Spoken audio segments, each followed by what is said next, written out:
கணிதத்தின் அடிப்படை விதிகள். 2 எண்களை கூட்டும்போது அவற்றின் வரிசையை மாற்றினாலும் விடை மாறாது.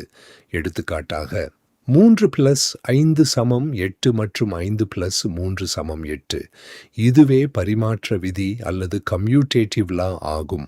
சேர்க்கை விதி என்பது 3 அல்லது அதற்கு மேற்பட்ட எண்களை கூட்டும்போதோ அல்லது பெருக்கும்போதோ அவற்றை எந்த குழுவாக அமைத்தாலும் இறுதி விடை மாறாது என்பதை கூறும் கணித விதியாகும்.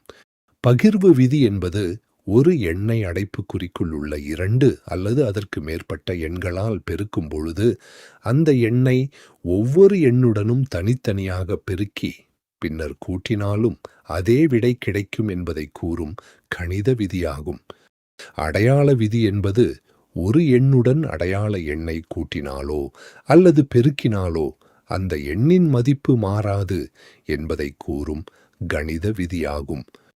தலைகீழ் விதி என்பது ஒரு எண்ணை அதன் தலைகீழ் எண்ணால் பெருக்கினால் விடை எப்போதும் 1 ஆகும் என்பதை கூறும் கணித விதியாகும். மூடல் விதி என்பது ஒரு கணிதத் தொகுப்பில் உள்ள 2 எண்களுக்கு ஒரு குறிப்பிட்ட கணிதச் செயலை செய்தால் கிடைக்கும் விடையும் அதே தொகுப்பிலேயே இருக்கும் என்பதை கூறும் விதியாகும்.